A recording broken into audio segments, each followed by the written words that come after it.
welcome back to my channel. Today I'm doing a sewing video and I thought I would do a last minute project ahead of my holiday next week.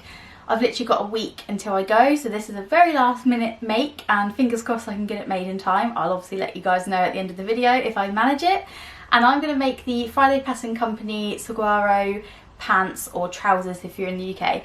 And I absolutely love this pattern. I've made it a few times before, but I'm going to make a few little alterations. I'm not going to call it a hack because it's not really a hack, but I'm going to make a few mods to the pattern to make them more of like a culotte style of trouser that's just below the knee and slightly wider in the leg, so a bit more like swishy and a bit more movement to it. So before I go ahead and show you all the details and start the video, if you are new to this channel, make sure to subscribe, give this video a thumbs up. It really helps to make my channel grow and means I can keep bringing you guys content. So yeah, without further ado, let's get started.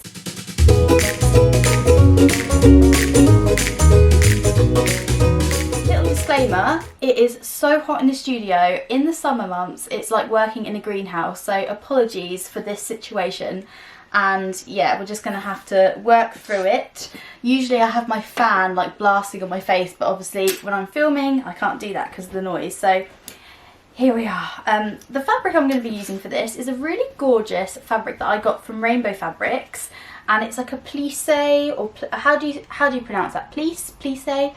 And it's a kind of fabric that has this really gorgeous, like very slight stretch to it. It's not a stretch fabric. I do believe it's considered a woven, correct me if I'm wrong, but because of this like crinkle effect, it does have a very slight stretch on the, I think it's the cross grain. So it's going to be perfect for trousers. It might be a little bit slippery, but I'm going to work with a walking foot on my sewing machine as I usually do a few tests to see what needle it would work best with, but to be honest I'll just try universal sewing needle and see where we go. But the make that I wanted to do with this is a pair of culottes, because I just think it'd be a nice easy breezy pair of trousers that I can wear in the summer months with just like tops and stuff. Perfect for travelling if there's days out and things like that and I need something a little bit more covering but it's still lightweight and nice and comfy. So the modifications that I'm going to make, I thought I would show you. I'll put the camera down in a minute as well and I'll show you the mods that I've actually done.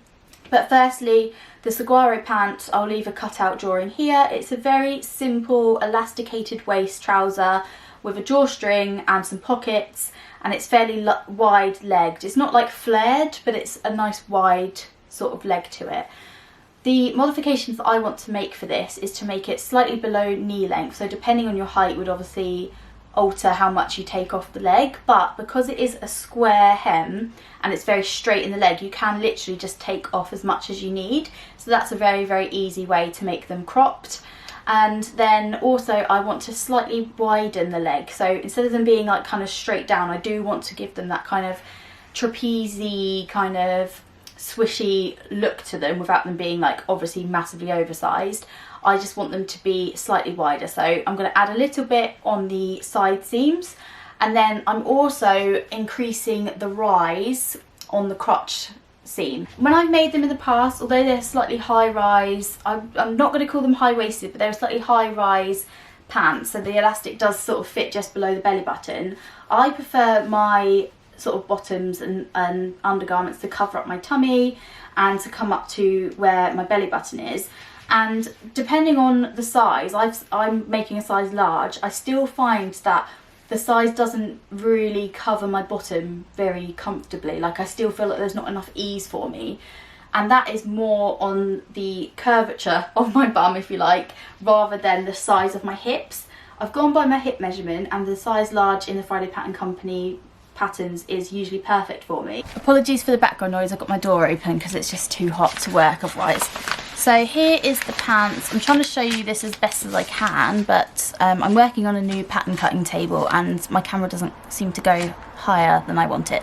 So yeah, so this is the pants back, and what you can see is I've sliced across the pants and then I've increased it by 1.5 centimeters, and the way I did this is just stuck a bit of card. You can obviously use pattern cutting paper on the back there, and that's a 1.5 centimetre increase. But yeah, that's what I've done. And then in terms of the leg, I've just taped it up so that I can use this pattern piece again if I want to make the long version. But I've just taken off 8 inches on the bottom of the hem so that they're a bit more of a culotte shape. Then I'm going to now lay out my fabric so that I can cut them out. In terms of widening, what I'm planning on doing is taking it from this hip notch, so the notch on the hip here, and I'm just going to grade it literally as I'm cutting it. I'm not going to alter the pattern piece. I'm just going to take them out ever so slightly, probably an inch on each side. So that's all cut out, guys, and now we can move on to the sewing process, which I'm going to come back another day and do just because I'm out of nap time. So I'll join you guys in the next clip. Hey my loves, so I'm just about to make a start on sewing these Saguaro culottes. So here is that trouser front and pocket front, and actually the sewing process was a lot easier than I thought. You do have to be so careful that you don't get any like stretching, because where it's got that pleat to it, it can ever so slightly stretch out of place. So what I did is I just used a lot of extra pins than I normally would, just to hold it all in. And I'm also using a walking foot so that there's no sliding on either the top or the bottom half of the fabric. If you're using a regular like sewing machine foot, your feed dogs on the underside might push one layer more than the top layer, just because it's feeding through the bobbin, which is fine for most projects. But I tend to use a walking foot for any sort of troublesome fabrics or slippery fabrics, and there I know it's going to feed from both the top and the front, top and the bottom, and it's less likely to cause any slipping on one side. And yeah, it just helps. So what I've done is I sewed the pocket on right sides together, and then you top stitch the seam allowance to that pocket. So this is the other pocket, and you can see before I top stitch it, right sides together, the pocket is sewn on in place, and then what we do is turn our pocket out like that, and then we top stitch the seam allowance to the pocket right near that edge. But because it's quite bulky and I don't want it bulky on this fabric, I'm just going to grade this seam ever so slightly.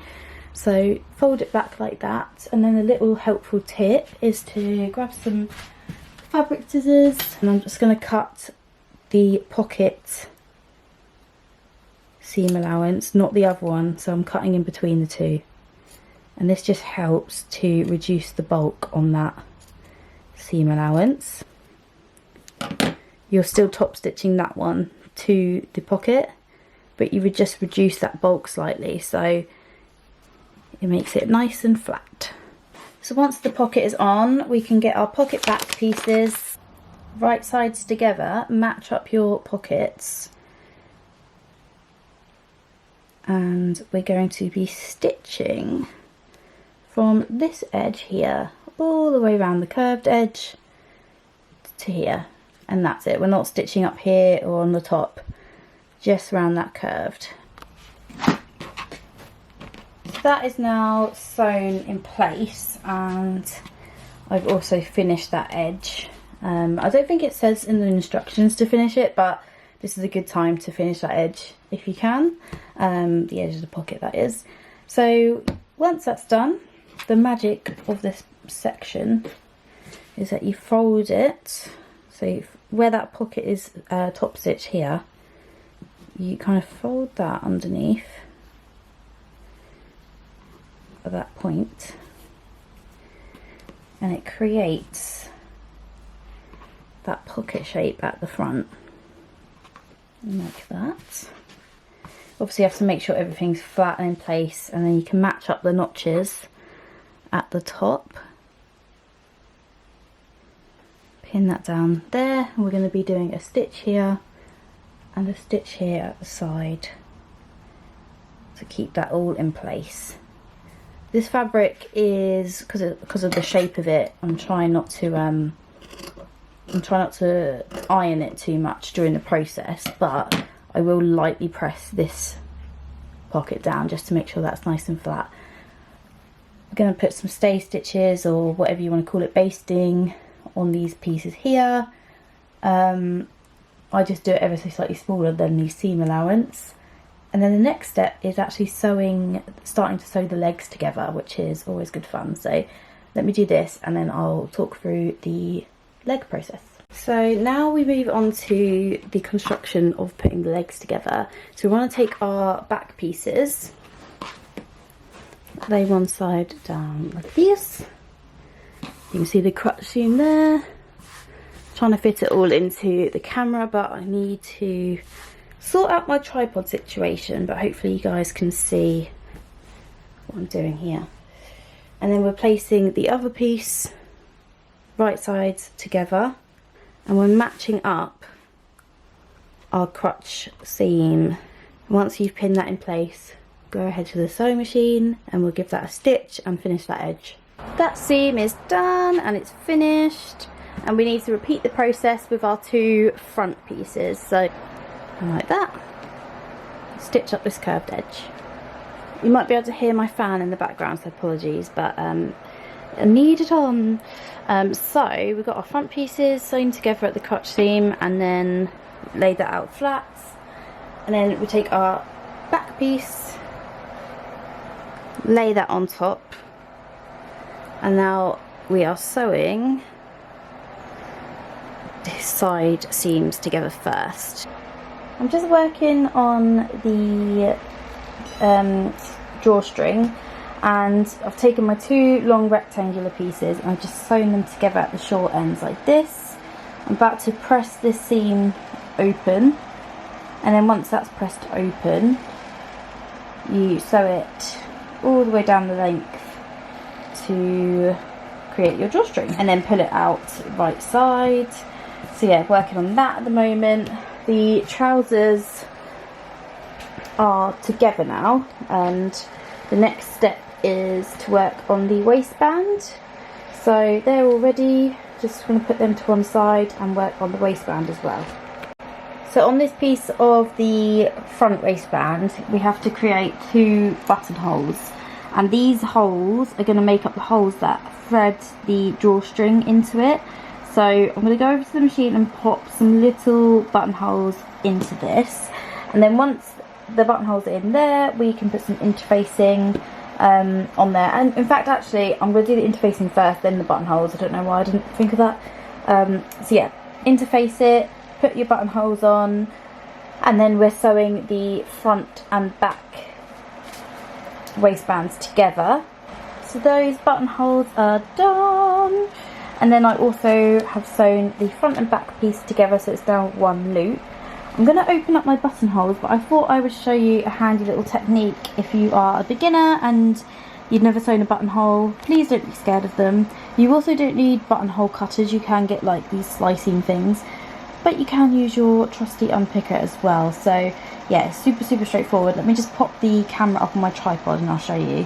Again, apologies that you can hear the fan noise in the background. It's just so hot in here. So we've got our buttonholes.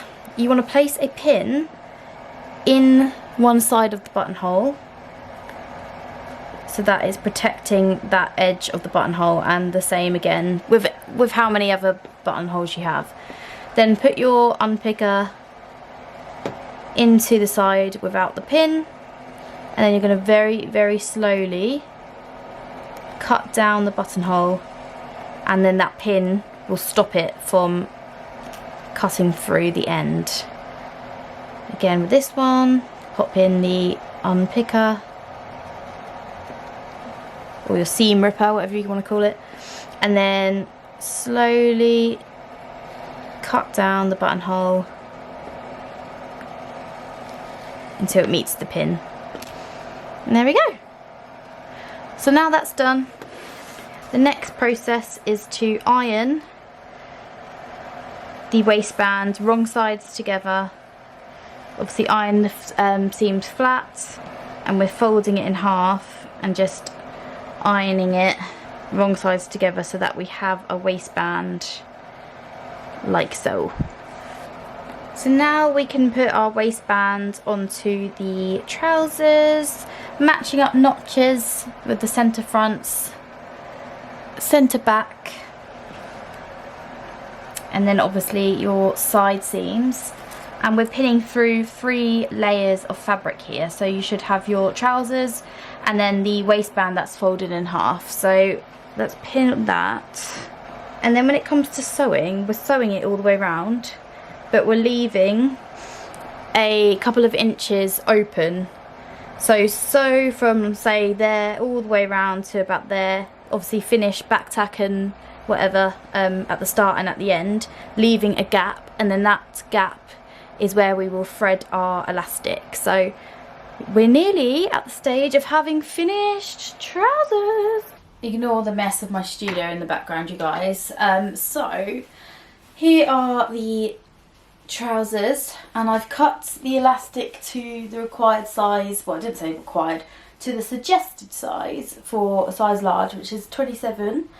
And it's got a lot of like ease to it, but actually they fit really nice. I'm so glad, you guys, that I added that lengthening to the front and the back, because they just sit so much better on my waist here.